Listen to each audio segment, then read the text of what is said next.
Blood tastes like copper and fear. I learned that tonight when Tyler's fist connected with my mouth for the third time.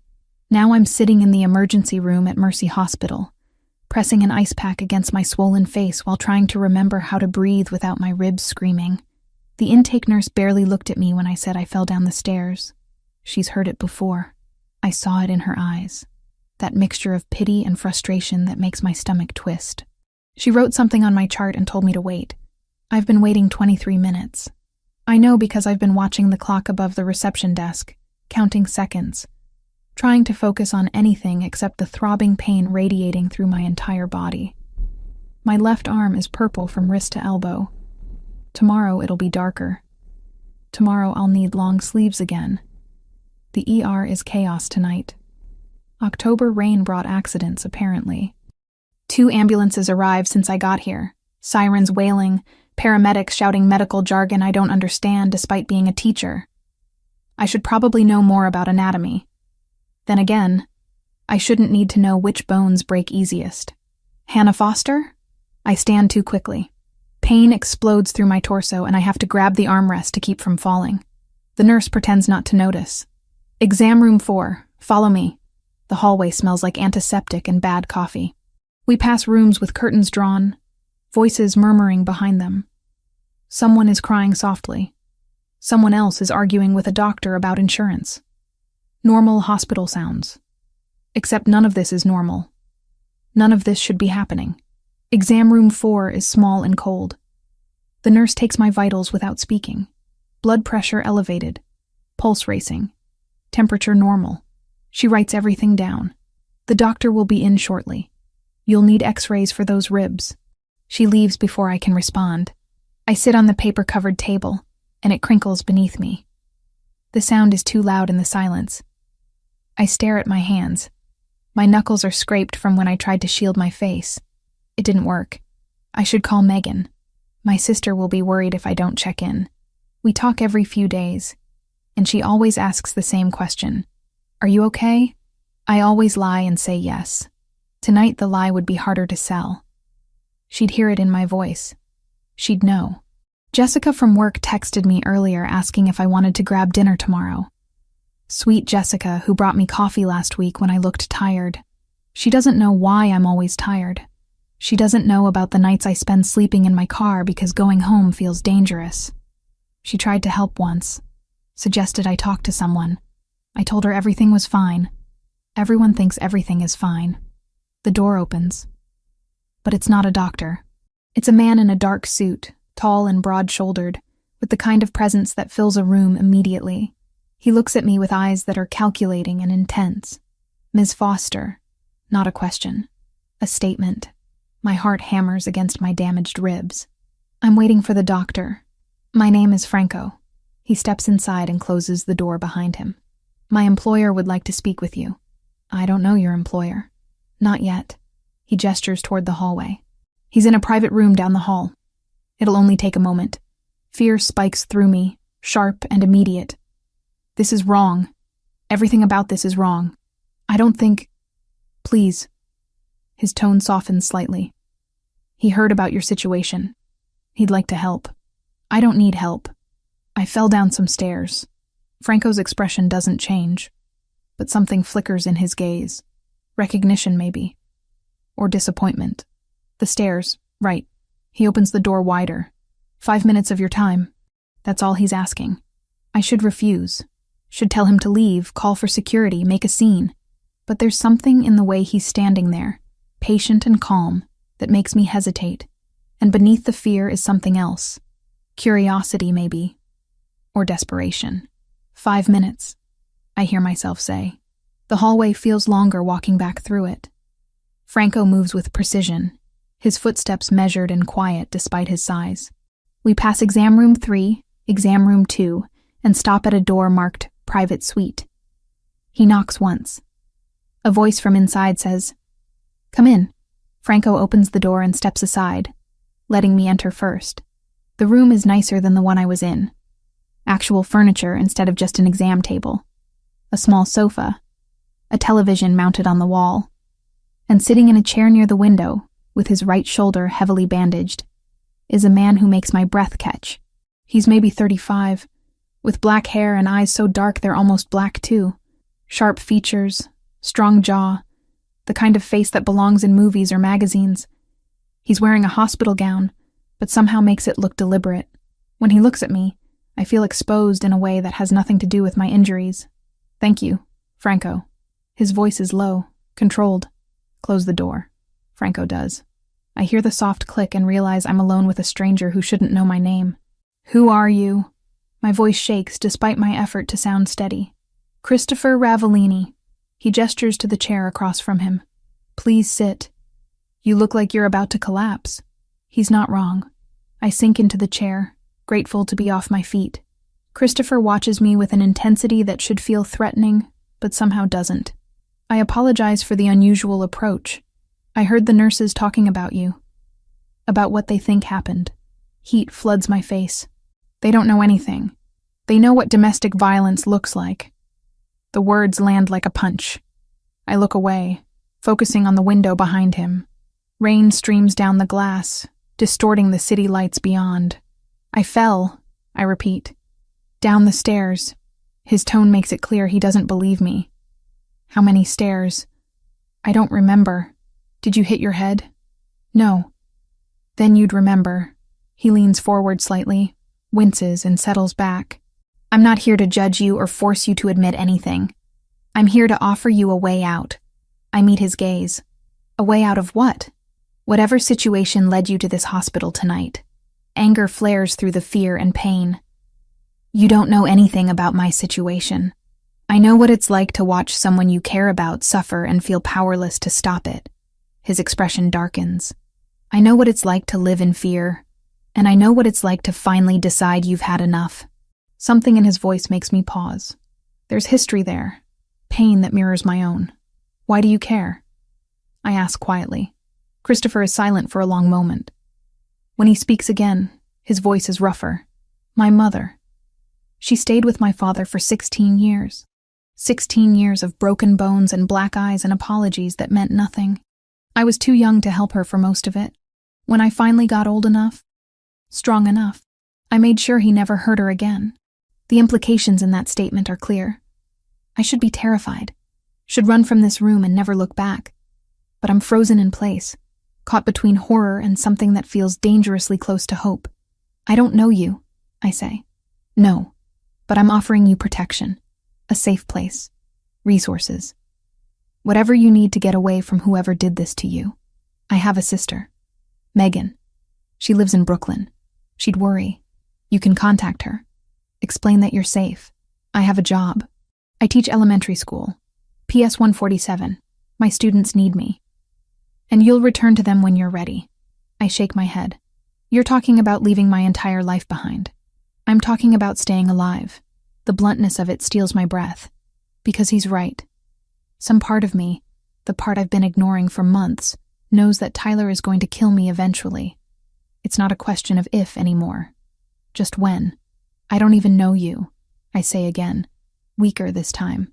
Christopher reaches into the pocket of his hospital gown and pulls out a business card. He holds it out to me. "You don't have to decide now, but take this. If you change your mind, if things get worse, if you just need someone to talk to, call that number, day or night. Someone will answer." I stare at the card. Plain white with a phone number printed in black. No name, no business. Just digits that could represent salvation or disaster. "What do you want in return?" I ask. "Nothing." Nobody helps for nothing. I'm not nobody. He holds the card steady, waiting. I'm someone who understands what you're going through. Someone who wishes he'd had help when his mother needed it. Someone who can actually do something about monsters like the man who hurt you. I take the card. My fingers brush his, and the contact sends electricity through me. He's warm despite the hospital chill. Solid. Real. I should get back, I say. They'll wonder where I went. Tell them you got lost looking for the bathroom. Christopher settles back in his chair, and I can see the pain in the tightness around his eyes. Take care of yourself, Hannah Foster. And remember, that number reaches me directly. Not an assistant, not a receptionist. Me. I stand, clutching the card. Thank you, I think. You're welcome. I think. Franco appears the moment I open the door, like he was waiting just outside. He escorts me back to exam room 4 without speaking. The nurse finds me a few minutes later, apologetic about the wait. She doesn't notice I was gone. The x-rays show 2 cracked ribs, but nothing broken. The doctor, a tired woman in her 50s, gives me pain medication and a handout about domestic violence resources. She doesn't ask questions, just looks at me with sad, knowing eyes and tells me to be careful. I leave the hospital at 1:30 in the morning. The rain has slowed to a drizzle. I stand under the overhang at the entrance, trying to decide if I can afford an Uber home or if I need to take the subway. My phone is nearly dead. My wallet holds $17. A black car pulls up to the curb. The window rolls down and Franco looks out at me. Get in. I'll drive you home. I can't. You can. Mr. Ravellini wants to make sure you arrive safely. I'm too tired to argue. Too sore. Too broken in ways that have nothing to do with my ribs. I climb into the back seat. Franco doesn't ask for my address. He already knows it. The realization should disturb me, but I'm beyond caring. I rest my head against the window and watch the city blur past. He drops me at my building in the Bronx 20 minutes later. Remember, he says as I get out. The number on that card. Anytime. I nod and walk inside. 3 flights up to my apartment. Each step agony. Tyler is passed out on the couch, empty whiskey bottles scattered around him.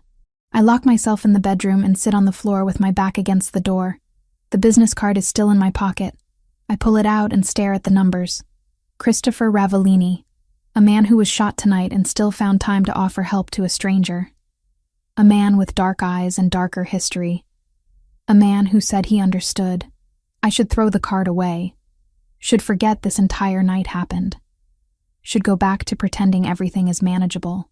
Instead, I tuck the card into my nightstand drawer, beneath the journal I haven't written in for 2 years. Just knowing it's there makes breathing a little easier. Outside my window, the city continues its endless rhythm. Sirens, traffic, lives intersecting and separating in the darkness. Somewhere out there, Christopher Ravellini is recovering from a bullet wound. Somewhere out there, people are making choices that will change everything. I lie down on my bed, fully clothed, and stare at the ceiling until dawn breaks. When morning comes, Tyler will apologize. He'll cry and swear he'll never do it again. He'll be gentle and sweet for exactly 3 days before the cycle starts over. But this time, I have something I didn't have before. A phone number. A choice. A stranger who looked at me like I mattered. I don't know if I'll ever use it. Don't know if I'm brave enough to change my life so drastically. But the possibility exists now, real and tangible as the card in my drawer. And sometimes, possibility is all you need to survive one more day. 5 days. That's how long it takes for Tyler's apologies to evaporate like morning fog. 5 days of him being sweet and careful, bringing me tea and saying he's sorry 1,000 different ways. 5 days of me pretending to believe him while my ribs healed enough that I could breathe without wincing. On the 6th day, he stops pretending. I'm in the kitchen making breakfast when he comes out of the bedroom, hair disheveled and eyes bloodshot. He's been drinking again. Started yesterday afternoon and didn't stop. The apartment smells like whiskey and stale air. You going to work today? His voice is flat. It's Monday. Of course I'm going to work. Wearing that? I look down at my gray sweater and black pants. Teaching clothes. Professional. Unremarkable. What's wrong with it? He doesn't answer. Just stares at me with an expression I've learned to recognize. The one that means he's looking for a fight, and any excuse will do. I finish making eggs in silence. My hands are steady despite the anxiety crawling up my spine. I've gotten good at hiding fear. 3 years of practice makes you an expert. Tyler sits at the table, and I place a plate in front of him. He doesn't touch it. Jessica called yesterday while you were sleeping, he says. My stomach drops. What did she say? Asked if you wanted to go out this weekend? Girls' night or some bullshit? His eyes narrow. Why is she calling here? She's my colleague. We work together. You give her our number? She has it from the school directory. Tyler shoves the plate away. Eggs slide onto the table. I don't like her calling here. I'll tell her not to. Yeah, you do that. He stands abruptly and goes back to the bedroom, slamming the door. I clean up the mess and finish getting ready for school. The bruises on my face have faded to yellow-green. Makeup covers most of it. My ribs still ache, but I can function. Function is all that matters. PS 147 is a 40-minute subway ride from our apartment. I use the commute to mentally prepare myself for the day. 23 third graders who deserve a teacher who isn't falling apart. Lesson plans on multiplication and reading comprehension. Parent-teacher conferences scheduled for next week. Normal things. Safe things. Jessica finds me during lunch break. She's 29, blonde, perpetually cheerful in a way that used to annoy me, but now feels like a lifeline. She brings me coffee without being asked. You look better, she says, sitting across from me in the teacher's lounge. Thanks. I feel better. Tyler taking care of you? The question is innocent. She doesn't know. Nobody knows. I've made sure of that. He is. Everything's good. Jessica studies me for a moment. She's not stupid. She sees more than I want her to, but she doesn't push. Just nods and changes the subject to complaints about the new standardized testing requirements. The rest of the day passes in a blur of children's voices and classroom management. I stay an hour after school grading papers, avoiding the inevitable return home. My phone rings twice. Tyler. I let it go to voicemail. When I finally leave, the October sky is already darkening. I take the subway home and climb the 3 flights to our apartment, with dread pooling in my chest. Tyler is on the couch. More empty bottles. The television playing some sports game he's not watching. He looks up when I enter. Where were you? School. I told you this morning. School ended at 3. I had papers to grade. He stands. I recognize the dangerous stillness in his posture. You think I'm stupid? No. Tyler, I was just what? Just sneaking around? Just lying to me? I wasn't lying. I was at school. Call the office if you don't believe me. That's the wrong thing to say. His face darkens, and he crosses the room in 3 strides. I back up, but there's nowhere to go. My shoulders hit the wall. Don't tell me what to do, he says quietly. Too quietly. I didn't mean... His hand closes around my throat. Not squeezing, just holding. A warning. You think you're so smart. Going to work. Talking to your little friends. Making me look bad. I can't speak. Can barely breathe. His grip tightens slightly. Maybe I should give you another reason to stay home. He continues. Another accident. That would keep you here, wouldn't it? Terror floods through me. Sharp and paralyzing. This is worse than the hitting. This is him realizing he can do more. This is escalation. He releases me suddenly and I gasp, stumbling sideways. He laughs. Actually laughs. Relax. I'm just messing with you. He returns to the couch like nothing happened. Order pizza for dinner. I'm hungry. I escape to the bedroom with my phone clutched in shaking hands. Lock the door. Sit on the floor with my back against it. My throat aches where his fingers pressed. Megan calls. I let it ring. She'll hear the fear in my voice and I can't explain. Can't tell her that I'm trapped and terrified and don't know how to get out. Wednesday is worse. Thursday is unbearable. Tyler doesn't go to job interviews he claims to have. Drinks starting at noon. Watches me with eyes that promise violence. I go to school and teach and smile and pretend. Come home and walk on eggshells. Sleep with the bedroom door locked. On Thursday night, he decides he's had enough of pretending too. I'm washing dishes when he comes into the kitchen. Already drunk. Already angry. Who is he? Who is who? Don't play dumb. The guy you're fucking. My heart stops. There's no one. Tyler, I swear. Liar. He grabs a plate from the drying rack and hurls it at the wall. It shatters. I flinch. You think I don't notice? You think I'm that stupid? I'm not seeing anyone. I go to work and come home. That's it. Another plate. Another explosion of ceramic. Then why are you different? Why don't you look at me anymore? I do look at you. You look through me. Like I'm not even here. He's advancing now. I'm backing toward the hallway. Like you're waiting for something better. That's not true. Maybe I should remind you what you've got. His hand shoots out, grabs my arm. The same arm that's still bruised. Pain explodes up to my shoulder. I wrench free and run. Make it to the bathroom. Lock the door as his fist hammers against it. Open the door. Leave me alone. Open it, or I'll break it down. He means it. I can hear it in his voice. Can hear him testing the door frame. It won't hold. Old building, cheap construction, landlord who fixes nothing. My bag is on the bathroom counter. I dumped it there this morning. My phone is inside. I grab it with trembling fingers. The card is still there. Tucked in the inner pocket where I put it 5 days ago and haven't looked at since. White, plain. A phone number that might mean nothing, or might mean everything. I dial before I can talk myself out of it. It rings once. Twice. A man answers on the third ring. Yes? This is Hannah Foster. We met at the hospital. You gave me your number and said... I remember. Christopher's voice is calm, controlled. What's happening? Tyler kicks the door. The frame splinters slightly. I let out a sound that might be a sob. Where are you? Christopher asks. Home. My apartment. He's trying to break down the door. Give me the address. I do. Somehow I remember it despite the terror making my thoughts scatter. We're coming. 15 minutes. Can you stay safe that long? I don't know. Hannah.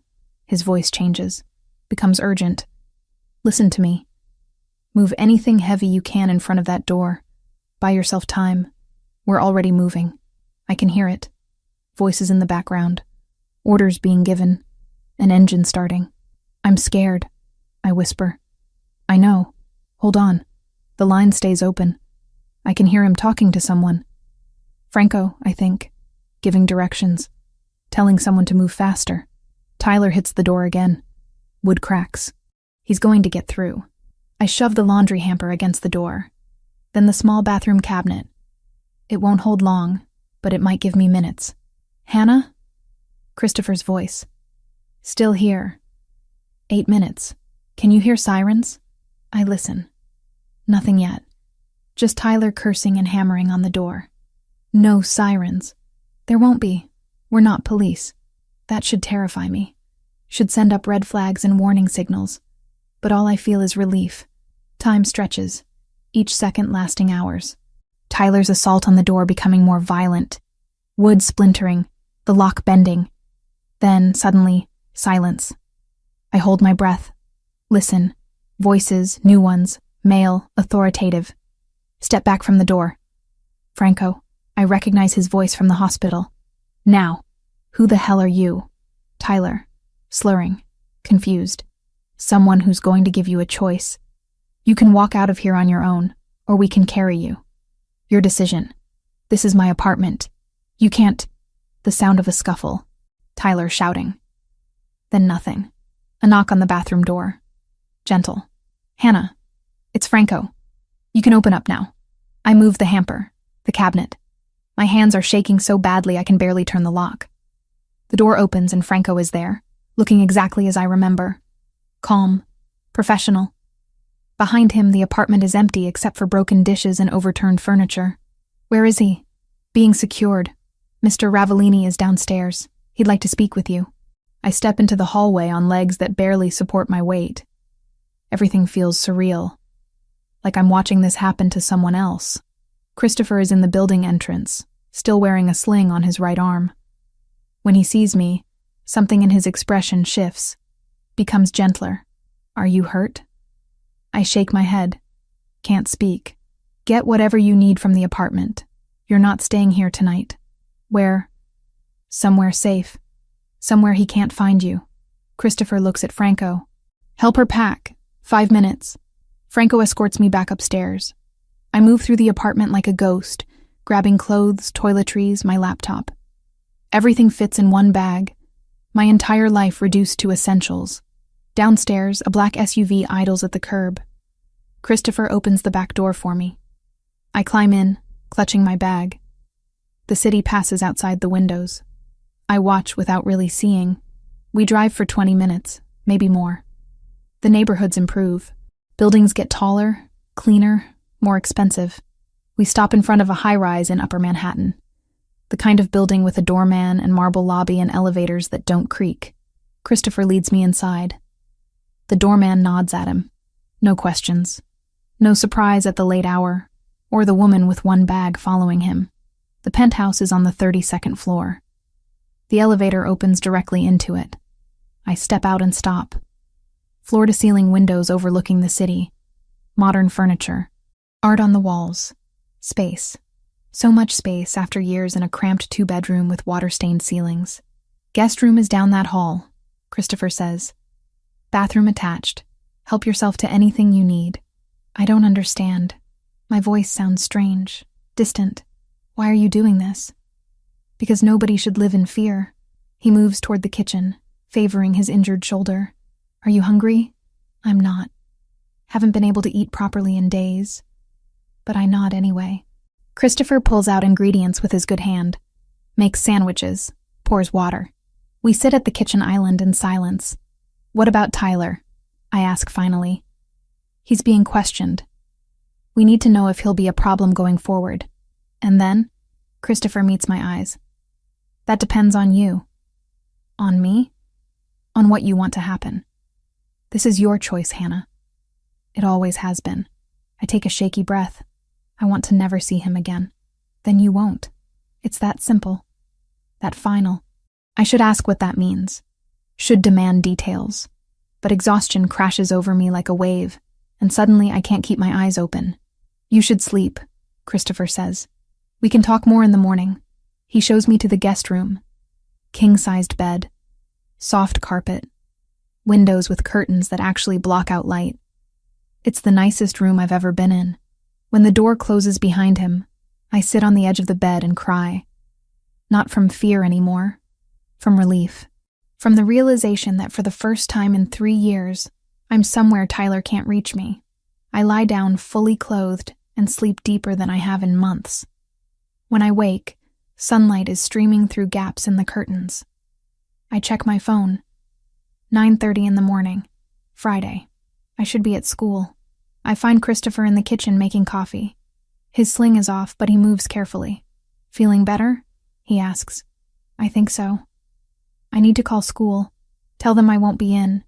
Already handled. Franco called this morning. Told them you had a family emergency. That should bother me. That he's making decisions without asking. But it doesn't. It feels like someone finally taking care of things so I don't have to. What happens now? I ask.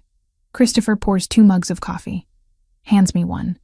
Now you decide what you want your life to look like. And I help make that happen. For the first time in longer than I can remember, the future doesn't feel like a threat. It feels like possibility. Consciousness returns slowly, like surfacing from deep water. For the first few seconds, I don't remember where I am. The bed is too soft. The room is too quiet. No sounds of traffic bleeding through thin walls. No smell of stale beer and broken promises. Then memory crashes back. Tyler, the bathroom, the phone call, Christopher. I sit up and my ribs protest, but the pain is manageable. Sunlight streams through curtains that actually block light properly. The clock on the nightstand reads 8:17 in the morning. I slept for nearly 11 hours. The guest room looks even nicer in daylight. Clean lines, neutral colors, everything expensive without being ostentatious. There's a bathroom attached with towels so thick they feel like clouds. I shower for 20 minutes, letting hot water wash away more than just yesterday's fear. When I emerge wearing borrowed clothes I found in the closet, perfect fit, despite Christopher having no reason to know my size, I follow the smell of coffee to the kitchen. He's standing at the stove making eggs despite his injured shoulder. The sling is back on. He's wearing dark pants and a white shirt rolled to his elbows, looking more put together than anyone should at this hour. Good morning, he says without turning around. How did you sleep? Better than I have in years. My voice is rough from disuse. You didn't have to make breakfast. I wanted to. He plates the eggs and sets them on the counter. Sit. Coffee's ready. I settle onto a bar stool and accept the mug he pours. The kitchen is all gleaming steel and marble, the kind you see in magazines. Through the windows, Manhattan spreads out like a promise. Where's Tyler? The question comes out smaller than I intended. Christopher sits across from me, careful with his shoulder, in a secure location, being questioned. About what? His intentions. Whether he'll accept what happens next or if he'll be a problem. I wrap my hands around the coffee mug, seeking its warmth. And what happens next? That depends entirely on you. His dark eyes are steady on mine. This is your choice, Hannah. It always has been. The kindness in his voice breaks something loose inside me. Tears well up and spill over before I can stop them. Not panicked crying like last night. Something deeper. Relief mixed with grief for all the time I lost being afraid. Christopher stands and comes around the counter. Sits on the stool next to mine. Doesn't touch me. Just stays close. Solid. Present. I'm sorry. I manage. I don't usually fall apart like this. You're not falling apart. You're processing 3 years of trauma in a safe space for the first time. He hands me a napkin. Take your time. I dry my face and force myself to breathe normally. He waits without rushing me. When I finally speak, the words tumble out. It wasn't always like this. Tyler was different at first. Sweet, attentive. He made me feel special. I stare into my coffee. The first time he yelled at me, he apologized for hours. Said he was stressed about work. I believed him. Abusers are excellent at apologies. It got worse, so gradually I didn't notice. He didn't like my friends. Thought they were bad influences. I stopped seeing them. He said my graduate program was taking too much time away from us. I dropped out. He got jealous if I talked to male colleagues. I stopped going to faculty events. Christopher's jaw tightens, but he doesn't interrupt. The first time he hit me was 2 years ago. Backhanded me during an argument. He cried after. Swore it would never happen again. I laughed bitterly. It happened again 3 days later. Then it became normal. As long as I didn't make him angry, as long as I did everything right, I'd be okay. Except his definition of right kept changing. Why did you stay? The question isn't accusatory. Just curious. Like he genuinely wants to understand. Fear mostly. He said if I left, he'd find me. Make me regret it. And I believed him. I meet Christopher's eyes. Also shame. I'm a teacher. I'm supposed to be smart. How could I let this happen? What would people think? They'd think you're a survivor. Because that's what you are. The conviction in his voice makes me want to cry again. Instead, I ask, why do you care so much? You don't know me. Christopher is quiet for a long moment. When he speaks, his voice is rougher. My mother. She lived with my father for 16 years. He was a respected man in our community, ran successful businesses. Everyone thought he was wonderful. At home, he was a monster. What happened to her? She died when I was 14. Officially, it was a heart attack, but I know better. Years of stress and fear and beatings took their toll. His hands curl into fists. I was too young to stop him for most of it. When I finally got big enough, strong enough, I made sure he couldn't hurt anyone ever again. The implication is clear. I should be horrified. Should be backing away from this man who just admitted to murder. But all I feel is understanding. How old were you? 16. That's too young to carry that weight. I've never regretted it. He looks at me directly. My father was evil. Some people are. Tyler is one of them. And you don't owe him mercy just because society says you should. I process this carefully. What exactly are you suggesting? I'm suggesting you decide what you want to happen. Tyler can be warned severely and released. Given money to leave the city and never contact you again. Or he can be dealt with permanently. Your choice. You mean killed. I mean removed as a threat. Forever. My hands shake. I set down the coffee before I spill it. That's not a choice anyone should have to make. No. But it's the reality of your situation. He will come back eventually. Men like him always do. So you either spend the rest of your life looking over your shoulder, or you end the threat. This is insane. I stand, pace to the windows. The city stretches below, millions of people living normal lives. I can't just decide whether someone lives or dies. You already have. You chose to live. That's the important part. I turn to face him. What are you, Christopher? Really? He doesn't hesitate. I'm the head of a criminal organization, the Ravellini family. We control territory, businesses, operations that aren't strictly legal. I inherited leadership when I was 22 after my father's death. So you're a mafia boss. That's what people call it, yes. And you kill people. When necessary. When they threaten what's mine or break agreements or hurt innocents. He stands, walks closer. But I have rules. We don't traffic humans. We don't sell drugs to kids. We don't harm civilians who aren't involved. We protect our people and our territory. That doesn't make it right. No, it doesn't. But it's the world I operate in.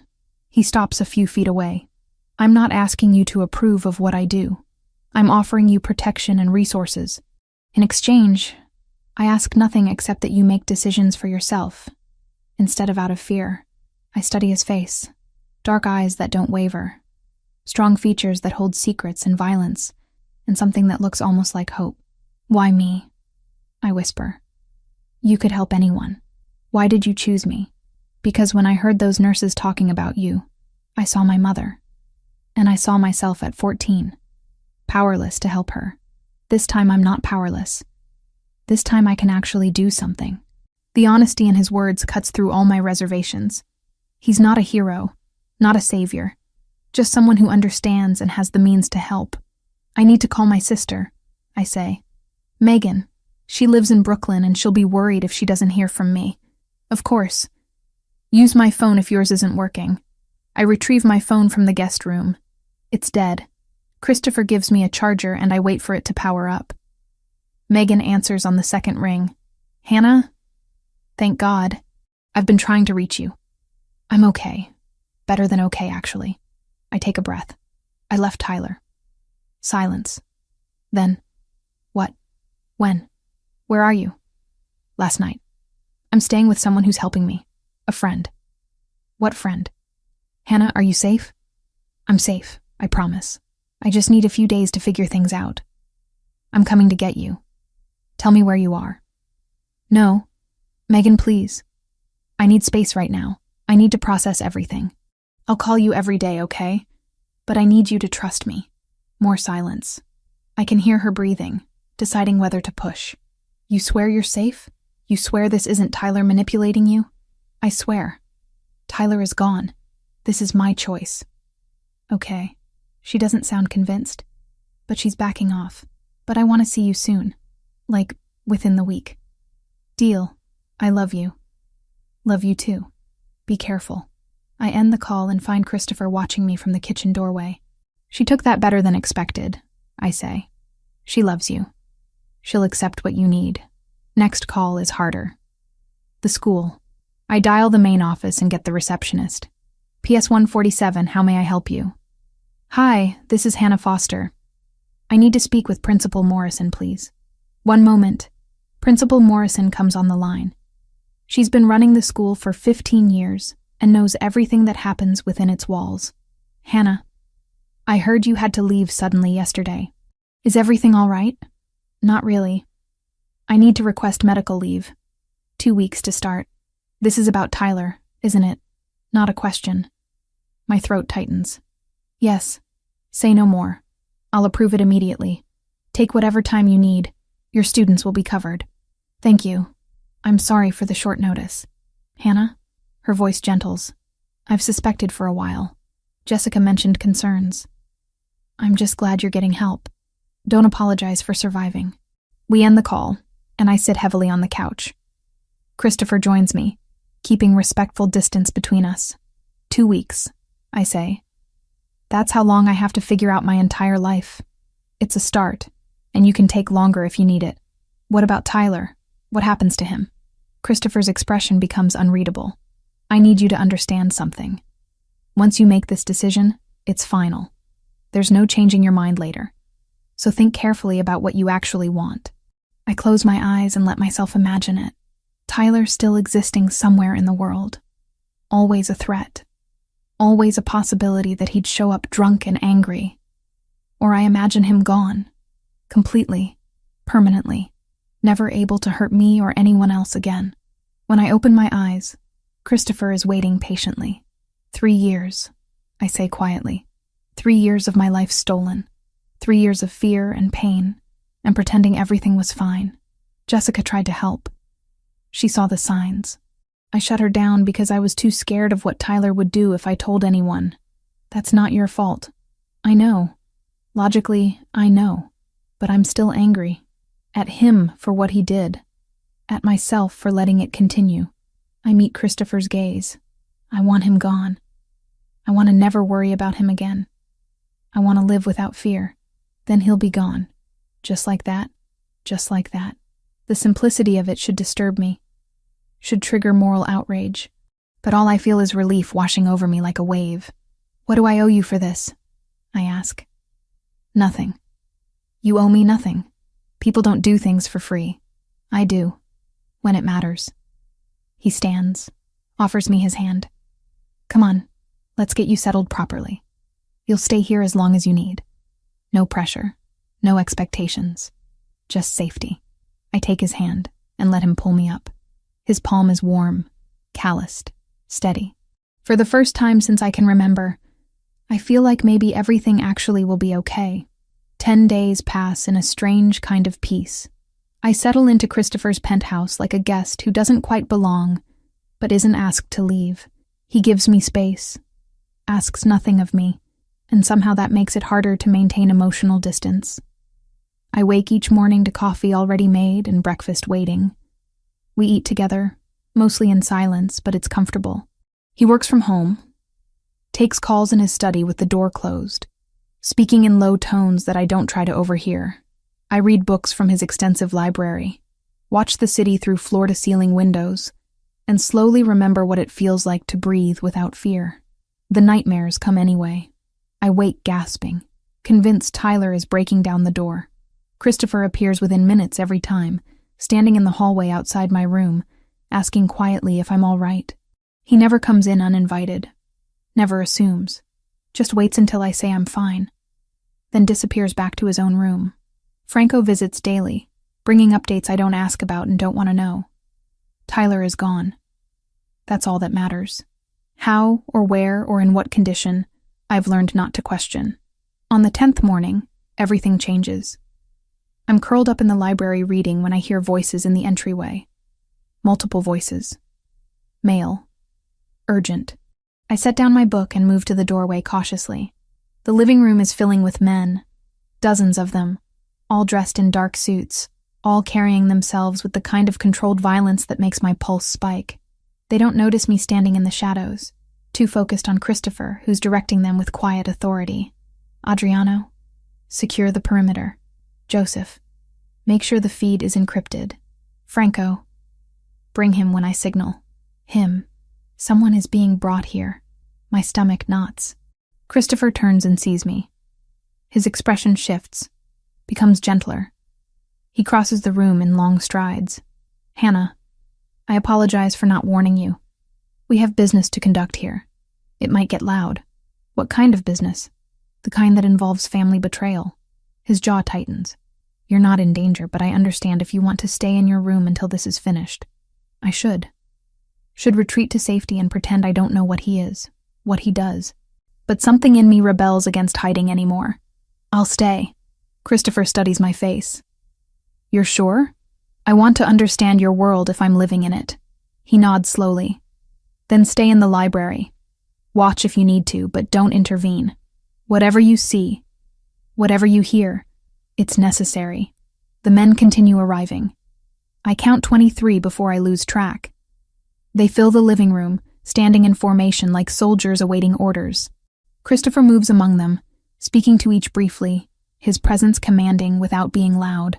Franco arrives with another man in tow.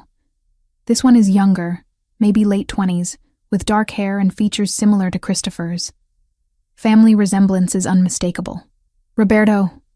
Christopher's voice could cut glass. Thank you for joining us. What's this about? Roberto's bravado is undermined by the tremor in his voice.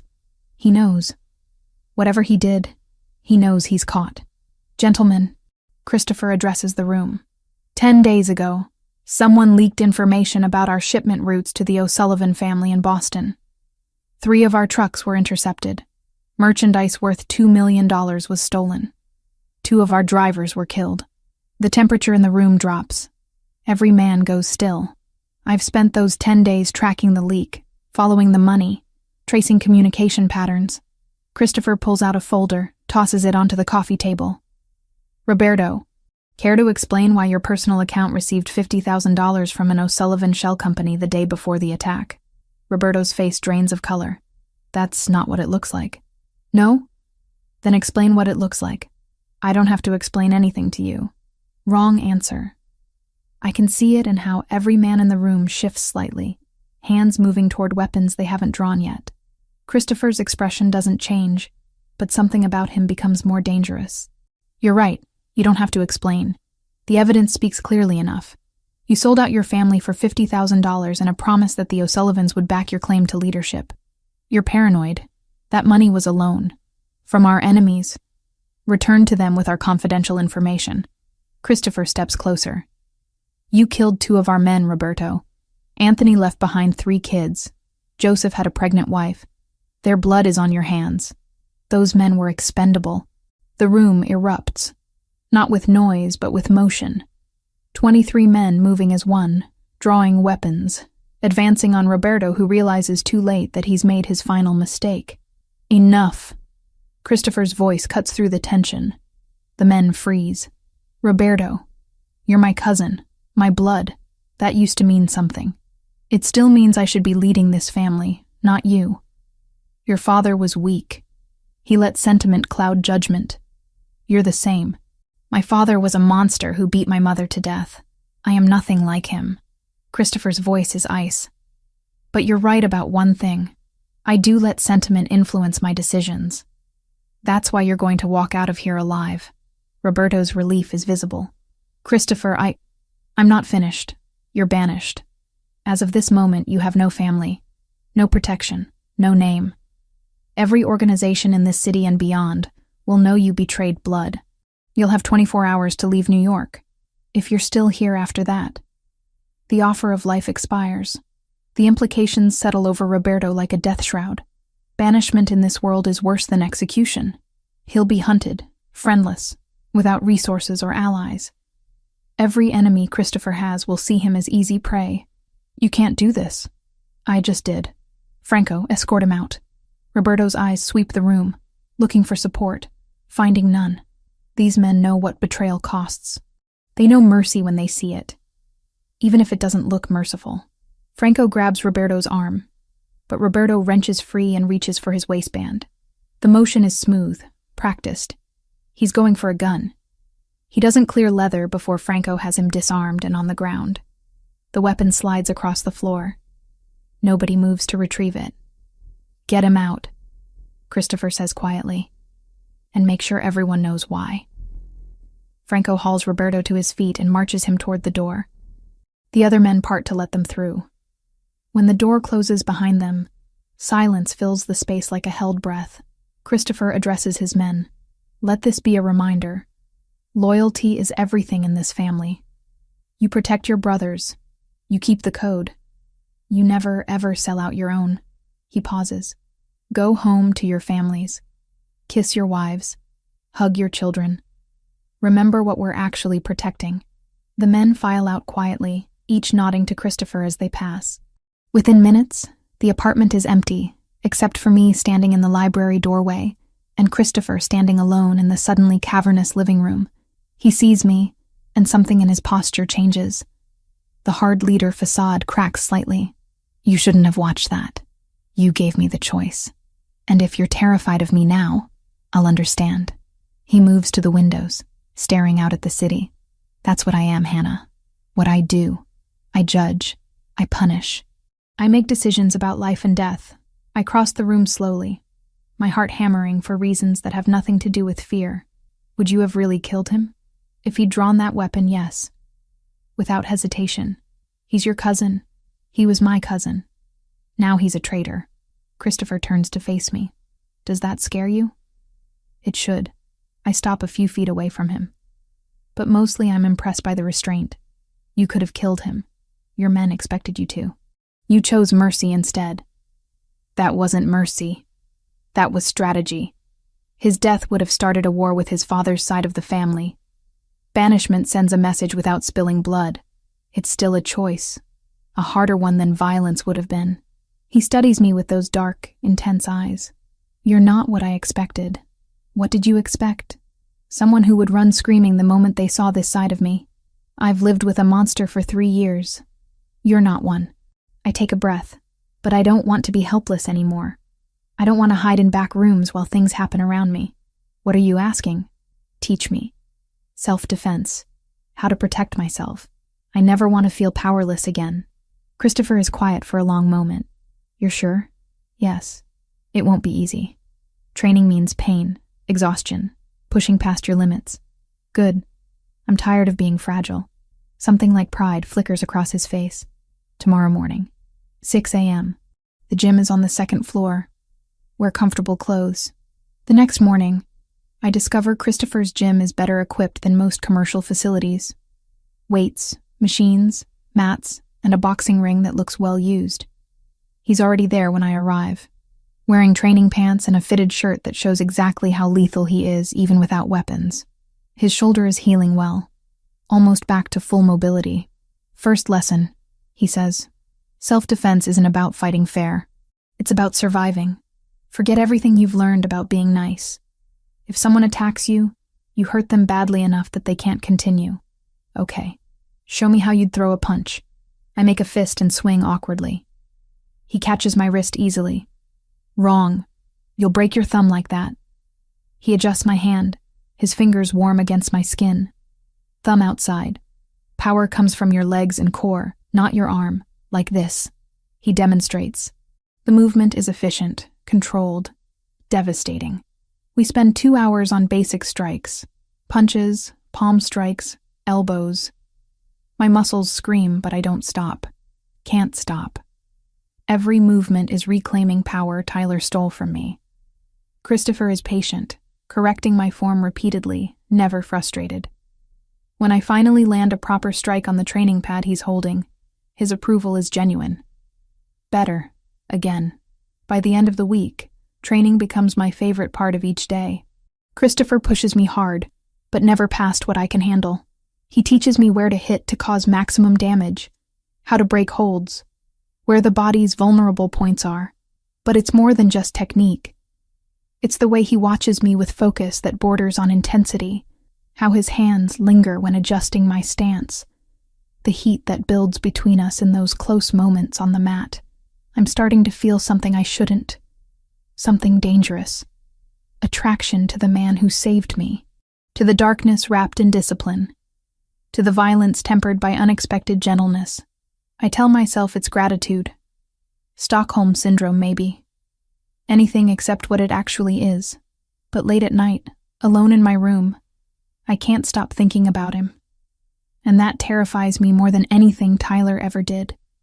I closed the book when the sun finally edged the windows, pulse steadier than when I'd started. It was absurd and bloody and larger than life, but it reminded me of something simple. Survival isn't pretty. It's practiced. People who love you anchor you back to yourself. I wasn't a queen, and there were no silver chains or councils in my world. But suddenly, I could breathe. When the kettle clicked off in the kitchen, I put the paperback back on the shelf and went to meet the day I actually had. 3 weeks after leaving Tyler, I wake to find Christopher sitting at the kitchen island with his coffee, expression darker than usual. Franco is with him, speaking in low tones that stop the moment I enter. Morning, I say carefully. Christopher nods to Franco, who leaves without a word. Then he looks at me with an intensity that makes my stomach twist. We need to talk about Tyler. I pour coffee with hands that want to shake, but don't. What about him? He's been in our custody for 3 weeks. We've confirmed he has no family who'll come looking. No employer to file reports. No friends who care enough to investigate. Christopher pauses. The question is what happens next. I sit across from him, wrapping both hands around my mug. You said he'd be dealt with. I said he'd be removed as a threat. There are different ways to do that. He holds my gaze. Option 1. We release him with enough fear and money to disappear. Send him to another state, another life, with clear understanding that returning means death. He'd come back eventually. Probably. Which brings us to option 2. Christopher's voice doesn't change. Permanent removal. He disappears completely. No trace. No possibility of return. The words hang between us. He's asking me to authorize murder. To make a choice no one should have to make. How much time do I have to decide? As long as you need. But understand that every day we keep him is a risk. He's volatile, angry, making threats. Eventually something will give. I think about Tyler's hands around my throat. His promises to make me regret leaving. 3 years of escalating violence that would have ended with my death. If you release him, he'll find me. Maybe not tomorrow or next month, but eventually. And next time he might actually kill me. I won't let that happen. You can't watch me forever, Christopher. I meet his eyes. And I don't want to spend my life looking over my shoulder, waiting for him to appear. Then what do you want? The question is simple. The answer isn't. I want to never think about him again. I want to wake up without fear. I want him gone. My voice drops. Permanently. Christopher nods once. Then it's done. Just like that? Just like that. He stands, moves around the island to where I'm sitting. His hand covers mine, warm and steady. This is on me, Hannah. Not you. You're just choosing to live without fear. The rest is my responsibility. Will you tell me when it's finished? If you want to know, I do. He squeezes my hand gently. Then I will. 3 days later, Franco pulls me aside while Christopher is in a meeting. It's handled. Tyler Grant was officially reported as a missing person yesterday. His landlord filed after unpaid rent. Police will investigate but won't find anything. Where is he? I need to know. Gone. Permanently. You'll never see him again. Relief crashes over me so hard my knees weaken. Franco steadies me with a hand on my elbow. You okay? I think so. I look up at him. Thank you. For everything. Thank the boss. He's the one who cared enough to act. The guilt comes later. That night, lying in bed, I processed the fact that I authorized someone's death. Tyler was terrible, abusive, dangerous. But he was still human. And now he's gone because I said the word. I cry for the first time since it happened. Not for Tyler, but for the weight of the choice. For the knowledge that I can never undo this. Christopher knocks softly on my door around midnight. Hannah? Can I come in? Yes. He enters, sees me curled on the bed with tear-stained cheeks. Sits on the edge without asking permission. Talk to me. I killed him. I know you did the actual act, but I gave the order. That makes me responsible. No. That makes you a survivor who protected herself. His voice is firm. Tyler would have killed you eventually. Maybe in another beating. Maybe when you tried to leave. But it would have happened. You chose life over death. There's no shame in that. Then why do I feel guilty? Because you're a good person. Because taking life, even a life that threatened yours, isn't easy. He touches my hand carefully. But guilt doesn't mean you made the wrong choice. It means you understand the weight of what happened. That's human. I grip his hand like a lifeline. Will this feeling go away? Eventually. With time and help. He pauses. Which is why I've arranged something. There's a therapist, Dr. Lauren Price. She specializes in trauma recovery. I'd like you to meet with her. Therapy? 3 sessions a week to start. More if you need it. She's discreet, experienced, and has worked with people in similar situations. Similar how? People who've experienced violence, who've had to make impossible choices, who need help processing without judgment. Part of me wants to refuse. Admitting I need therapy feels like admitting Tyler won, that he broke me. But the smarter part, the part that wants to heal, knows Christopher is right. Okay, I'll meet with her. Good. He stands but doesn't leave. Hannah, I need you to hear something. What happened to Tyler doesn't define you. How you move forward from here does. After he leaves, I lie awake thinking about that. About defining myself by healing instead of trauma. It's a nice thought. I hope it's possible. Dr. Lauren Price has an office in Midtown, warm and comfortable with soft furniture and art that doesn't try too hard. She's maybe 45, with kind eyes and an air of competence that puts me at ease immediately. Hannah, thank you for coming. I know this isn't easy. Christopher said you specialize in trauma. I do. Specifically trauma related to domestic violence and difficult life choices. She settles into her chair. Let me be clear about something. This space is confidential. What you tell me stays between us, unless you're in immediate danger. Christopher won't have access to our sessions. That surprises me. He's paying you, though. He is. But therapy doesn't work if you can't be honest. So whatever we discuss, it's yours alone. The first session is hard. Dr. Price asks about my relationship with Tyler, and speaking it all out loud makes it more real. But she doesn't judge. Doesn't tell me I should have left sooner, or make me feel stupid for staying. She just listens and asks questions that help me understand my own patterns. By the third session, I'm talking about the choice I made regarding Tyler's fate. Do you regret it? She asks. I don't know. I'm relieved he's gone, but I feel guilty about that relief. Guilt and relief can coexist. They're not mutually exclusive. She leans forward slightly. Hannah, you didn't cause Tyler's violence. You didn't choose to be abused. You did choose to survive. That's what we're working with here. The sessions help more than I expected. Not because they make the guilt disappear, but because they give me tools to process it. To separate what I'm responsible for from what Tyler chose to do. My 2-week medical leave is ending, and I'm not ready to return to school. The thought of standing in front of my classroom, pretending everything is normal, makes anxiety spike through me. Christopher finds me staring at my phone one morning, trying to compose a message to Principal Morrison. What's wrong? I need more time off, but I don't know how to ask. What if they say no? What if I lose my job? Then I'll support you until you find another one. He sits beside me, but I doubt they'll refuse. What if you offered to teach remotely for now? Your students still get their lessons, you have more time to heal. Would that even work? Only one way to find out. I call Principal Morrison directly. She answers on the second ring. Hannah, how are you feeling?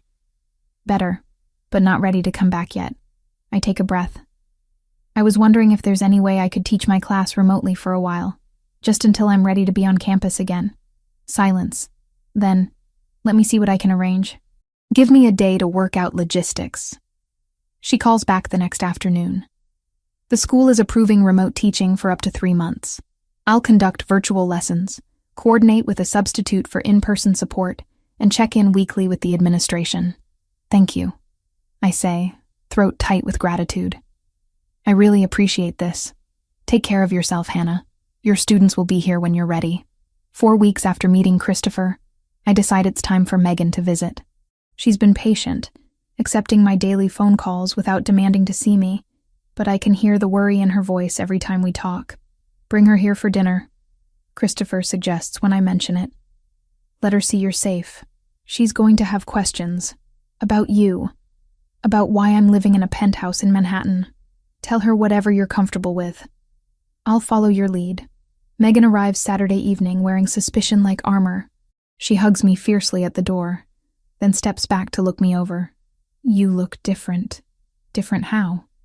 Healthier. Less scared. Her eyes drift past me to the apartment. Jesus, Hannah. Where are you? Come in. I'll explain. Christopher appears from the kitchen, wearing casual clothes that somehow still look elegant. Megan's eyes widen. Megan, this is Christopher Ravellini. Christopher, my sister Megan. He extends his hand. It's nice to finally meet you. Hannah talks about you often. Megan shakes his hand slowly, clearly trying to piece together what's happening. You're the friend who helped her leave Tyler? I am. And she's staying here because my home is secure, and she needs time to heal without worrying about safety. Christopher's voice is calm, honest. I'm not asking anything from her. Just offering space and protection. Over dinner, Megan interrogates carefully. What does Christopher do for work? How did they meet? What's the long-term plan? Christopher answers most questions truthfully without revealing too much. He's an import-export. They met through a chance encounter. The plan is whatever Hannah decides it should be. After dinner, Megan pulls me aside while Christopher clears dishes. Is he good to you? Yes. Better than I deserve. Are you sleeping with him? No, not yet anyway, though I think about it more than I should. But you want to. My face heats. Is it that obvious? Only to someone who knows you. Megan studies my face. I'm not judging. I just want to make sure you're safe and this isn't some rebound thing that'll hurt you worse. It's not. I don't know what it is exactly, but it's not that. She hugs me again. Okay, I trust you. And for what it's worth, he looks at you like you matter. That's something. After Megan leaves, Christopher and I clean up together in comfortable silence. When the last dish is put away, he turns to me. She's protective. She has reason to be. I've made bad choices before. And now I'm trying to make better ones. We drift to the balcony, looking out over Manhattan lit up like stars brought to Earth. The air is cool, but not cold. Christopher stands close enough that I can feel his warmth. Thank you, I say quietly, for everything, for saving me, for giving me space, for arranging therapy and letting Megan visit, and just being patient. You don't need to thank me.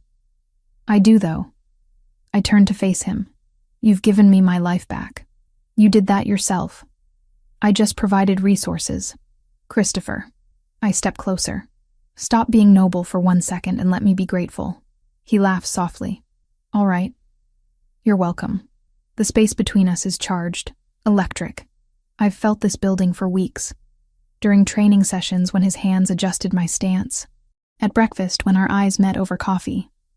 Late at night when I lay in bed knowing he was just down the hall. I'm tired of pretending I don't feel it. I close the distance and kiss him. For a heartbeat, he freezes. Then his control shatters and he's kissing me back with an intensity that steals my breath. His hand cups the back of my head, fingers threading through my hair. My hands fist in his shirt, pulling him closer. When we break apart, we're both breathing hard. Hannah, his voice is rough. Are you sure? Because if we do this, it changes everything. I'm sure. I've been sure for weeks. You're healing. You're vulnerable. I don't want to take advantage. I kiss him again to shut him up. This time he doesn't hesitate. Lifts me easily, my legs wrapping around his waist as he carries me inside. We don't make it to a bedroom. Fall onto the couch in a tangle of limbs and desperate kisses. Clothes disappear. His hands map my body like he's memorizing territory. I explore the hard planes of his chest, the scars that tell stories he hasn't shared yet. When he enters me, it's slow and deliberate. Not rushed, not desperate. Just profound in a way that makes my eyes sting. You okay? He whispers against my neck. Yes. Don't stop. He doesn't. We move together until the world narrows to just this. Just us. Just the feeling of being completely connected to another person in a way I've never experienced. After, tangled together on the couch, his fingers trace patterns on my bare shoulder. I've wanted this for a while, he admits. Me too. I just didn't know if you felt the same. Hannah. He tilts my face up to look at him. I haven't felt this way about anyone, ever. It terrifies me. Why? Because you matter. And in my world, things that matter become targets. Then we'll be careful. There's something you need to know. The Cartel del Golfo. They've been pushing for access to territory I control. Negotiations aren't going well. Things might get dangerous soon. How dangerous? War dangerous. I should be terrified. Should pull away and protect myself. Instead, I press closer. Then I guess we'll face it together. He holds me tighter, and I feel the shift between us. This isn't just attraction or gratitude. It's something deeper, more permanent, something worth fighting for. Outside, the city continues its endless rhythm. Inside, everything has changed. 8 weeks. That's how long it's been since that night in the hospital when Christopher offered me a card and a way out. 8 weeks of healing, training, therapy, and falling in love with a man who rules Manhattan's underworld with iron discipline and unexpected tenderness. The cartel issue has been growing like a tumor. Christopher tries to shield me from the details, but I hear things. Conversations cut short when I enter rooms. Franco's increasingly tense expressions. The way security around the penthouse doubled, then tripled. This morning, Christopher finds me in the home office I've set up for remote teaching.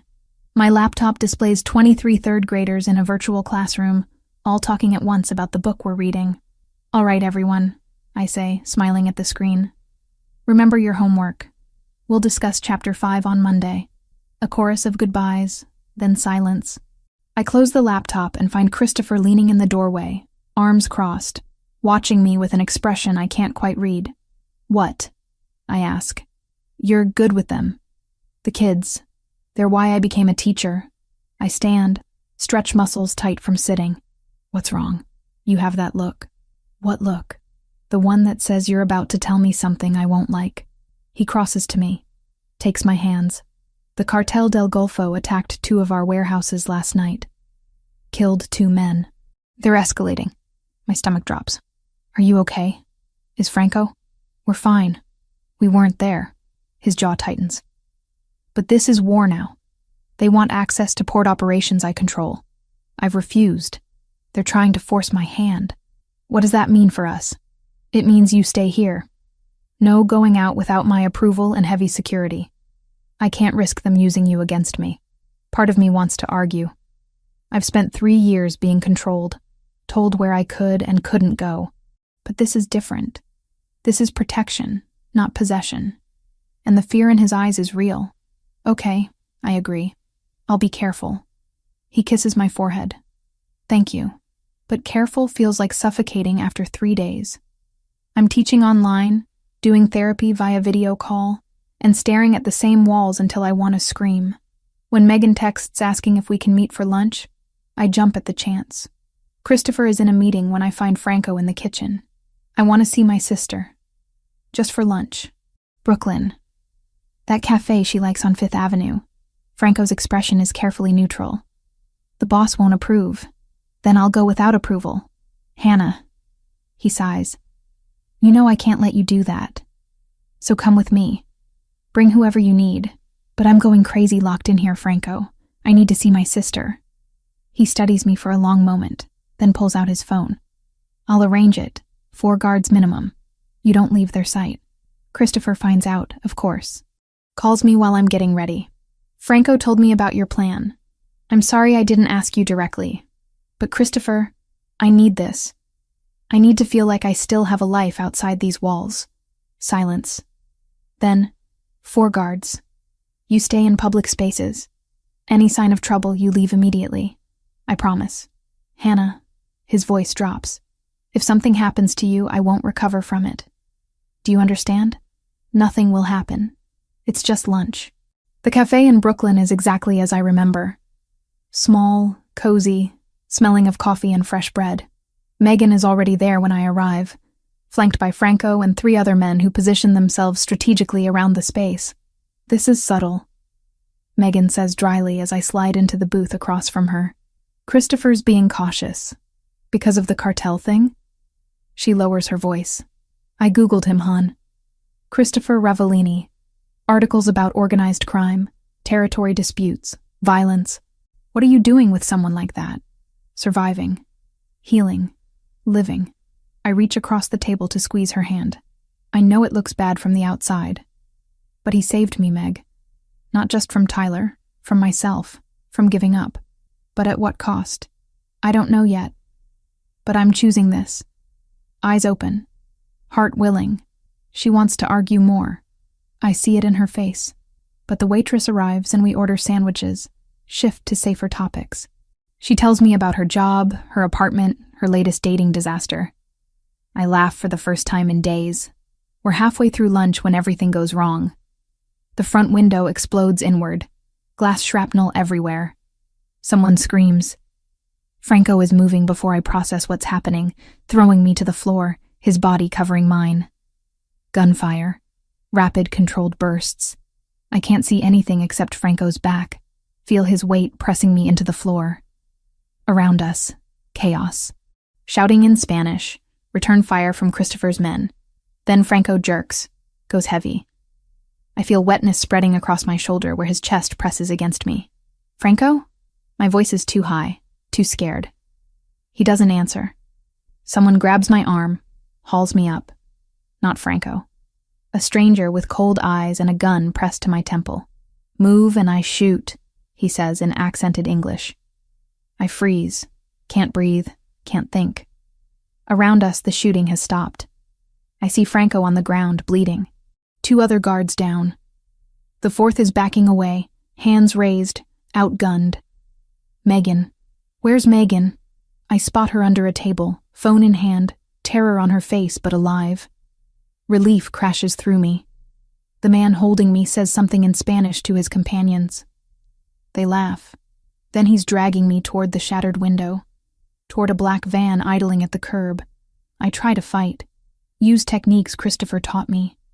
But the gun at my head makes every movement a calculated risk. He shoves me into the van and everything goes dark as someone pulls a bag over my head. The van moves. I count turns, trying to maintain orientation. Left, right, straight for what feels like 10 minutes. Right again. My training with Christopher surfaces through the panic. Observe, remember, survive. They remove the hood in what smells like an abandoned warehouse. Concrete floor, rusted metal walls, minimal lighting. Industrial area. Probably Queens based on the drive time. There are 6 of them. I count carefully. All armed. All watching me with varying degrees of interest. The leader steps forward. Older, maybe 50. With a scar running from his temple to his jaw. You are Christopher Ravellini's woman. Not a question. Who are you? Fernando Silva, Cartel del Golfo. He circles me slowly. Your man has something I want. Port access. Territory. He refuses to negotiate. So now we negotiate differently. He won't give you anything because you took me. No? Silva smiles. We'll see.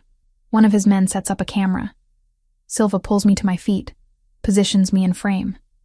When I try to resist, someone hits me. Hard. My vision whites out. Blood fills my mouth. Look at the camera, Silva orders. I do. Glare into the lens with all the hatred I can summon. Silva films for 30 seconds, then nods.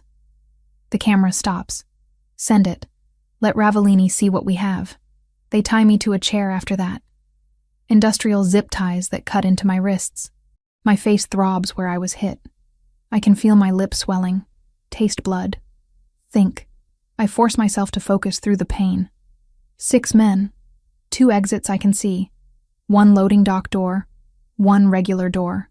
Guards rotate every hour. They speak Spanish, assuming I don't understand. But I catch enough.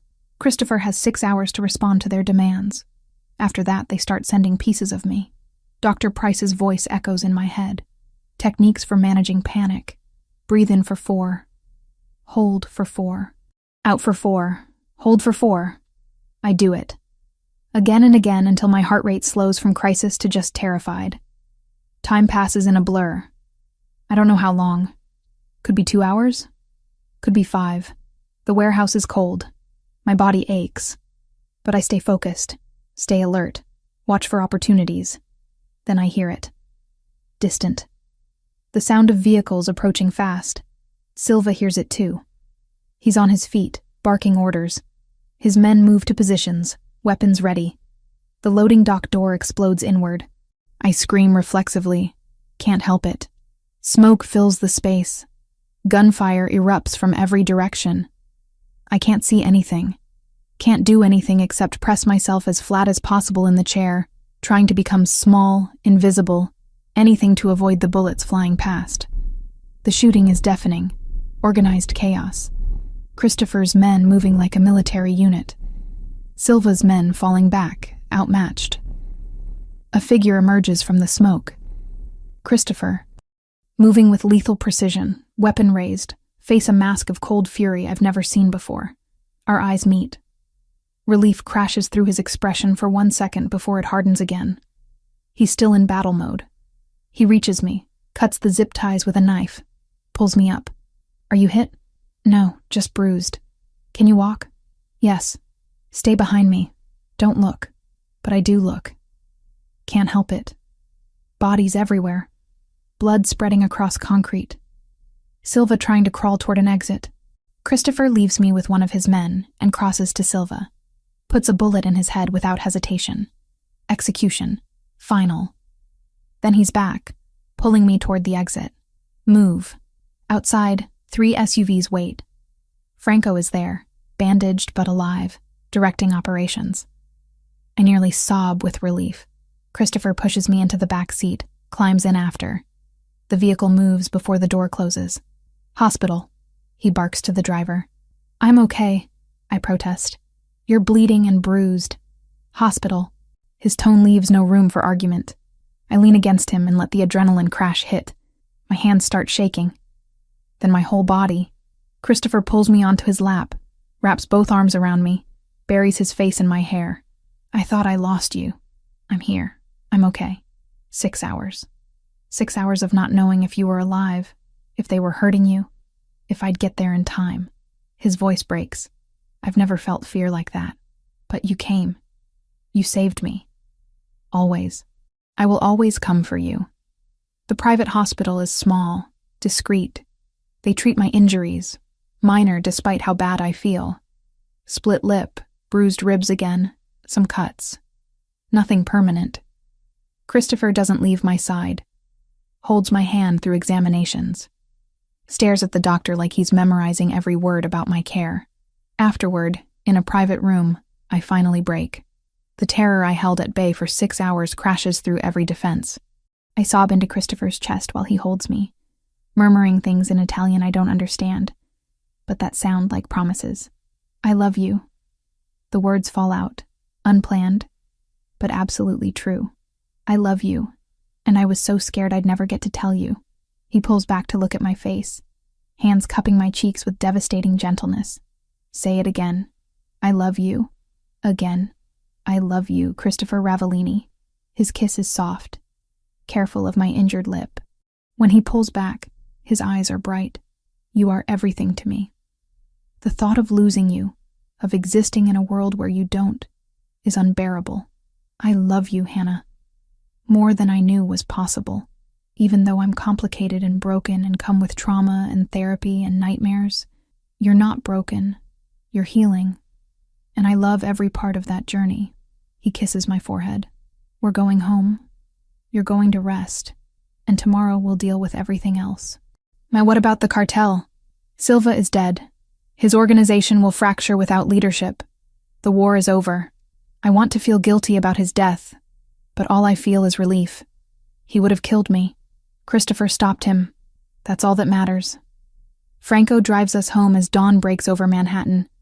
Christopher carries me to bed despite my protests that I can walk. Tucks me in like I'm precious. Sleep, he orders gently. I'll be right here. I fall asleep with his hand in mine, knowing that whatever comes next, we'll face it together. Recovery is slow. 3 weeks pass in a haze of physical therapy for my bruised ribs and emotional therapy for everything else. Dr. Price increases our sessions to 4 times weekly, helping me process the kidnapping on top of everything with Tyler. You're doing remarkably well, she says during week 2. Most people would be catatonic after what you've been through. I don't feel like I'm doing well. I wake up at 3 a.m. convinced I'm still tied to that chair. But you wake up. You get through the day. You're functioning. That's success, Hannah. Christopher hovers.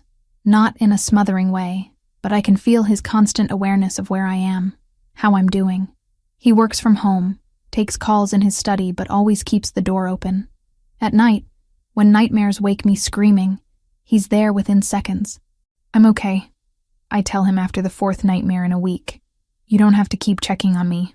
I'm not checking on you. I'm making sure you know you're not alone. He sits on the edge of my bed. There's a difference. Maybe there is. Maybe that's why it doesn't feel suffocating. 12 weeks after that night in the hospital, I'm sitting in Christopher's study watching him work through financial reports when something clicks in my brain. A pattern I've seen 3 times now in the numbers he's reviewing. Can I see that? I gesture to the spreadsheet on his laptop. He turns the screen toward me without question. I scan the columns, do mental math, and confirm what I suspected. These numbers don't add up. Look, the reported expenses for warehouse maintenance increased 30% over 6 months, but the actual maintenance records show no major work. Someone's skimming. Christopher leans closer, studies what I'm pointing out. How did you catch that? I taught 3rd grade math for 3 years. You learn to spot patterns. I pull up another sheet. And it's not just one location. 3 warehouses, same pattern, Same percentage discrepancy. That's not coincidence. His expression darkens. Show me everything you found. We spend 2 hours going through his financial records. I identify 4 separate instances of embezzlement, all small enough to go unnoticed individually, but totaling nearly $200,000 over the past year. Who oversees these accounts? I ask. Anthony Grimaldi, one of my financial managers. Christopher pulls out his phone. Franco, I need you to bring Grimaldi in. Quietly. Don't tell him why. After he hangs up, he looks at me with something I recognize as respect. You have a gift for this. For finding thieves? For seeing patterns others miss? For thinking strategically? He closes the laptop. I could use that skill, if you're interested. In what, exactly? Learning how the organization actually works. Not just the violence you've witnessed, but the business side. We're not all guns and intimidation. Most of what we do is logistics, finance, negotiations. The offer surprises me. You want me involved in your business? I want you to understand it, to be equipped. If something happens to me, you need to know who to trust, what's actually happening, how to protect yourself. He takes my hand. And if I'm being honest, I want your partnership. You're brilliant, Hannah. That shouldn't go to waste. I think about it. About Tyler, who wanted me small and scared. About Christopher, who's offering to share his empire. Teach me. We start the next day. Christopher walks me through the structure of his organization. The hierarchy, the territories, the various business fronts, both legal and less so. He introduces me to his captains. Men who initially view me with skepticism that shifts when Christopher makes clear I have his full confidence. I learn codes, signals, how to read situations. Which conversations mean conflict brewing, which mean opportunity. How money flows through legitimate channels to wash illegal earnings. The complexity is staggering. We're not good guys, Christopher says during one lesson, but we have rules. We protect our territory and the people in it. We provide jobs, security, justice when the legal system fails. It's not perfect, but it's ours. And the violence is a last resort. Most disputes are settled through negotiation or economic pressure. But when someone breaks the code, when they threaten what's ours, yes, we respond with force. I'm not naive enough to think this makes it okay, but I understand it better now. The world Christopher inhabits operates by different rules than the one I came from. To survive in it, to truly be his partner, I need to learn those rules. After 2 weeks of intensive education, I sit in on my first actual business meeting. 5 of Christopher's captains discussing territory expansion into New Jersey. I say nothing, just observe, taking mental notes. But when they reach an impasse about cost distribution, I see the solution they're missing. What if you structured it as a shared investment with tiered returns based on contribution? That way risk is distributed, but reward scales appropriately. The room goes quiet. The men exchange glances.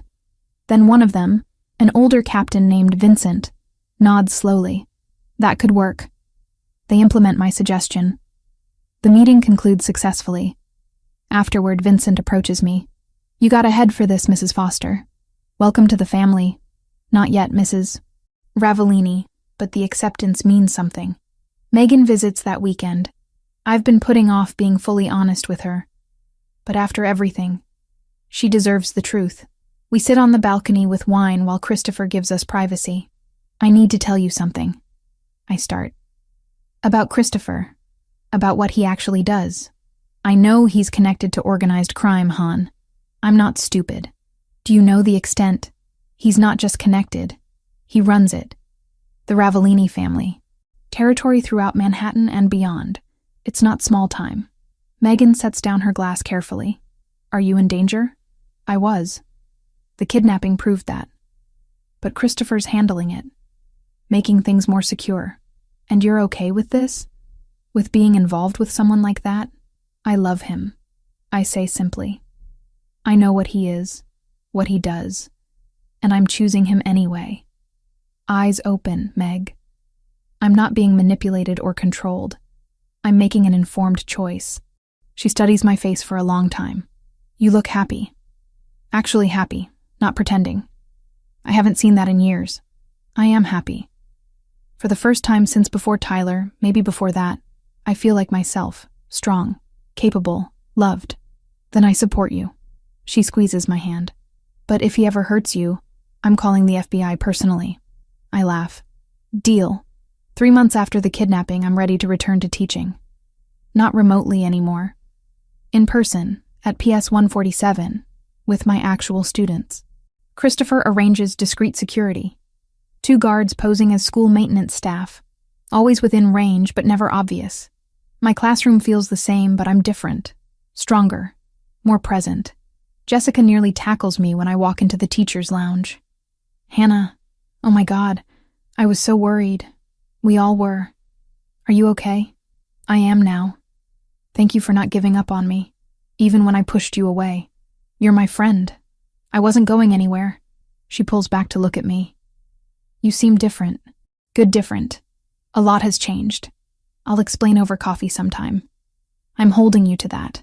My students are excited to have me back. 23 third graders with so much energy and enthusiasm, it's overwhelming in the best way. I'd forgotten how much I love this, how teaching gives me purpose beyond survival. The routine helps. Lesson plans, grading papers, parent conferences. Normal things that make me feel human again. 15 weeks after that first night in the hospital, Christopher takes me to dinner at an Italian restaurant I've never seen before. The entire place is empty except for us. Did you rent out the whole restaurant? I ask, as we're seated on the rooftop terrace. I own it. Figured privacy would be appreciated tonight.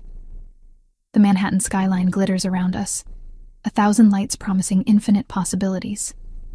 Dinner is perfect, conversation flowing easily like it always does between us now. After dessert, Christopher stands and comes around to my side of the table. Then he kneels. My heart stops. Hannah Foster. 3.5 months ago, you walked into an emergency room thinking your life was over. Instead, you changed mine completely. He pulls out a small velvet box. You're the strongest person I've ever met. You've survived things that would break most people and come out the other side more beautiful for it. I love you more than I knew was possible to love another human being. He opens the box. The ring inside is stunning, antique, with a diamond that catches light like captured stars. This belonged to my grandmother, the only Ravellini marriage that actually worked, according to family history. His voice is steady, but his hands shake slightly. I'm not promising you easy. I'm not promising you safe. But I'm promising you partnership, equality, love that doesn't diminish you but celebrates everything you are. Will you marry me? I slide off my chair to kneel in front of him, taking his face in my hands. Yes. Absolutely yes. He kisses me like I'm oxygen, and he's been drowning. The ring slides onto my finger perfectly, heavy with history and promise. In my world, wives aren't property, he says when we break apart. They're queens, equal partners in everything. That's what I'm offering you. That's what I'm accepting. I look at the ring, at him, at the city spread below us. Whenever you want. Take time to plan if you need it. 10 weeks, I decide. Small ceremony. Just people we actually care about. 10 weeks, he agrees. We stay on that rooftop for another hour, planning our future, talking about everything and nothing. When we finally leave, his hand never lets go of mine. In the car ride home, I watch Manhattan blur past and think about how dramatically my life has changed. 4 months ago, I was trapped, terrified, convinced I'd die at Tyler's hands. Now I'm free, strong, loved by a man who sees my power rather than my weakness. It's not the life I planned, but it's the life I'm choosing, and that makes all the difference. 9 days before the wedding, everything falls apart. I'm reviewing seating charts at the kitchen island when Christopher storms in with Franco and 3 other men I recognize as his top captains. His face is granite. What's wrong? I set down the papers. Silva's brother, Miguel. He's in New York with what's left of the cartel. Christopher pulls up security footage on his tablet. Spotted at 3 different locations in the past hour. He's planning something. The wedding? Or before. He wants revenge for Fernando. He looks at Franco. Double security at all properties. Everyone on high alert. I want eyes everywhere. The men disperse. Christopher turns to me, and I see fear beneath the command. We need to move you somewhere safe. No. Hannah, no. I'm not running anymore. If they're coming, I stay with you. I stand, move to him. You've taught me to fight, to defend myself, to be strong. Don't ask me to hide now. This isn't about strength. It's about keeping you alive. Then we do it together. He searches my face, jaw working. Finally nods. All right. But you stay armed. You stay close. And if I tell you to move, you move. Understood? Understood. 3 days pass in tense waiting. Security sweeps hourly. Guards rotate constantly. The penthouse becomes a fortress. I continue teaching remotely, keep planning the wedding, refuse to let fear control my life. The attack comes on a Wednesday night. We're having dinner when the alarms sound, not just ours. Christopher's phone explodes with notifications. The security feed shows simultaneous assaults on 4 different properties across the city. It's coordinated, Franco says, weapon already drawn. They're trying to split our forces. Christopher is on his feet, barking orders into his phone. Mobilize everyone. Defend the warehouses. Secure the ports. I'm coordinating from here. Boss, you should evacuate. I'm not leaving. His eyes meet mine. Neither of us are. The penthouse transforms into a command center. Maps spread across the dining table. Radio chatter filling the air. Christopher directing his people with military precision while I stand to the side, Glock in hand, watching it all unfold. Warehouse 3 is holding. Someone reports. Heavy casualties on their side. Port Authority reports cartel retreat. Another voice crackles through the radio. It's working. Christopher's people are repelling the attacks. But something feels wrong. The coordination, the timing. This is a diversion, I say suddenly. Christopher looks up. What? They're attacking everywhere else, so you're distracted. But what you're protecting most is right here. You. His eyes widen. Franco, roof access, now. Franco runs. Too late. The skylight above us explodes inward. Glass rains down. 6 men rappel into the penthouse with military efficiency. Christopher is moving before I process it. Returning fire. Taking cover behind the kitchen island. I drop flat. Crawl toward the hallway where Franco taught me to position during breach scenarios. One of the attackers advances on Franco's position. Franco's weapon jams. He's exposed. Vulnerable. I don't think. Muscle memory takes over. I sight. Breathe. Squeeze the trigger. The man drops. I killed him. I just killed someone. My hands start shaking, but there's no time to process. Another attacker is moving toward Christopher's blind spot. I fire again. Miss. Adjust. Fire. Hit his shoulder. He goes down. The fight is chaos. Gunfire echoing in the confined space. Smoke from weapons filling the air. Christopher fights with lethal grace. Franco recovers, joins the defense. Within minutes, it's over. 4 attackers dead. 2 captured. My ears ring from the gunfire. My hands won't stop shaking. Christopher appears in front of me, checking for injuries. Are you hurt? I shake my head. Can't speak. Can't do anything except stare at the body of the man I killed. He's maybe 30. Young. Dead because I pulled the trigger. Hannah. Christopher's hands frame my face. Look at me.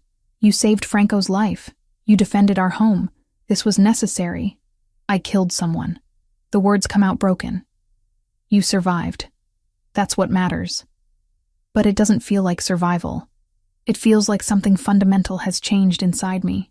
For a beat, the room narrowed to a ringing hush, a bright circle where my breath wouldn't quite catch. My brain labeled the moment, alive, still alive, and only then did the wider world rush back in. Boots, shouted orders, the harsh scrape of glass across stone. The aftermath is mechanical. Christopher's people arrive to clean up, remove bodies, repair damage. Police don't come. In Christopher's world, these things are handled internally. Franco approaches me while Christopher coordinates. Thank you. You saved my life. I had to. Your family. Yes, we are. He squeezes my shoulder. And what you did, that weight you're feeling, it's normal. Talk to the boss. He understands. Hours later, when the penthouse is finally secure and empty except for us, I sit on the balcony staring at the city. Christopher finds me there, wraps a blanket around my shoulders, sits beside me. Tell me what you're feeling. I took a life. I know it was self-defense. I know he would have killed Franco, but I still took a life, and I can't stop thinking about whether he had family, whether someone will mourn him, whether I had the right. Hannah, he takes my hand. What you're feeling proves you're still human. Still good. The fact that it weighs on you means you haven't become the kind of person who kills easily. He pauses. But you did what was necessary to protect the people you love. There's no shame in that. How do you live with it? All the deaths you've caused? By knowing the alternative was worse. By choosing the lesser evil when there are no good options. His thumb traces patterns on my palm. And by having someone like you remind me that this weight matters. That we should feel it. We sit in silence for a long time. Processing. Healing. Eventually, exhaustion pulls me toward sleep. Come on, Christopher says gently. You need rest. 3 days later, Christopher brings me to a meeting I don't expect. A warehouse near the docks, neutral territory. Across from us sit 3 men in expensive suits. What's left of the cartel leadership after Miguel Silva was killed in the attack. This ends now, Christopher says. No more attacks, no more war. We establish clear boundaries and both sides respect them. The lead negotiator, an older man with cold eyes, studies Christopher. Then me. You bring your woman to negotiations? I bring my partner, who has insights you'd be wise to hear. The man smirks, but gestures for me to speak. I lean forward. You've lost your 2 best leaders. Your organization is fractured. Continuing this war will cost more than you can afford. Christopher is offering you a way to survive with dignity. I suggest you take it. And if we refuse, then you'll lose everything. I hold his gaze. This isn't a threat. It's mathematics. Calculate your odds. Silence. Then the man laughs. Actually laughs. She has teeth, I like it. He looks at Christopher. Very well. We accept terms. Territory stays as is. No crossings. Any disputes are negotiated, not fought. They shake hands. The war is over. 10 days after the attack, I stand in a bedroom in a converted barn upstate, wearing a simple white dress that Megan helped me choose. My hands are steady as I fix my hair. Through the window, I see guests arriving. Christopher's close family. His loyal captains who've accepted me as one of their own. Megan. Jessica. A few teacher colleagues who think they're celebrating my marriage to a successful businessman. You look beautiful, Megan says, adjusting my veil. Are you ready? Yes, I am. The ceremony is outside under an ancient oak tree. 50 people maximum. String quartet playing softly. Christopher waits at the altar in a black suit, looking at me like I'm the only person in the world. When I reach him, he takes my hands, and his are shaking slightly. The officiant is brief. We chose traditional vows with one addition. When it's my turn to speak, I look into Christopher's dark eyes and say what's in my heart. I choose you. Not because you saved me, but because you saw me when I was invisible. You gave me strength when I felt weak. You offered partnership when I expected control. I choose you every day for the rest of my life. His vows are similar, about finding light in darkness, about learning that love doesn't diminish but multiplies strength. When we kiss, the world narrows to just us, just this moment, just the promise we're making. The reception is joyful. Food, music, dancing. Franco makes a speech about loyalty that makes everyone laugh and tear up. Megan toasts to new beginnings. Jessica pulls me aside and says she's proud of me for finding happiness. At midnight, the guests have left, and it's just Christopher and me under stars so bright they feel close enough to touch. Dance with me, he says. We sway to music only we can hear. His arms around me feel like home, like safety, like everything I've ever wanted. 4 months ago, I whisper, I was dying slowly in that apartment with Tyler. I thought I'd never escape, never be free, never find real love. And now I'm married to the most dangerous man in Manhattan, and I've never felt safer. I pull back to look at him. You gave me my life back, Christopher. But more than that, you gave me a life worth living. You did that yourself. I just provided the opportunity. Then thank you for the opportunity. And for everything that came after. He kisses me, deep and slow and full of promise. When we break apart, he lifts me into his arms. Let's go start our honeymoon. Our suite in the barn has been transformed. Candles everywhere. Rose petals on the bed. Champagne chilling. We make love as husband and wife with an intensity that speaks to everything we've survived to reach this moment. Every touch is worship. Every kiss is promise. Every breath shared between us is choosing each other again and again. After, tangled in sheets, Christopher's fingers trace the engagement ring now paired with a wedding band. I love you, Mrs. Ravellini. I love you too. I fall asleep in his arms, completely at peace. Morning comes soft and golden. I wake before Christopher, take a moment to just watch him sleep. This man who rules an empire with iron control looks almost vulnerable in sleep. Human. Mine. I think about the journey that brought me here. The hospital, the fear, the training, the kidnapping, the killing. Every moment built toward this, toward choosing strength over fear, partnership over submission, love over safety. Christopher's eyes open. Find mine immediately. He smiles. Good morning, wife. Good morning, husband. Ready for whatever comes next? I think about it. About the world we live in. The dangers still present. The choices I'll have to make. And I realize the answer is simple.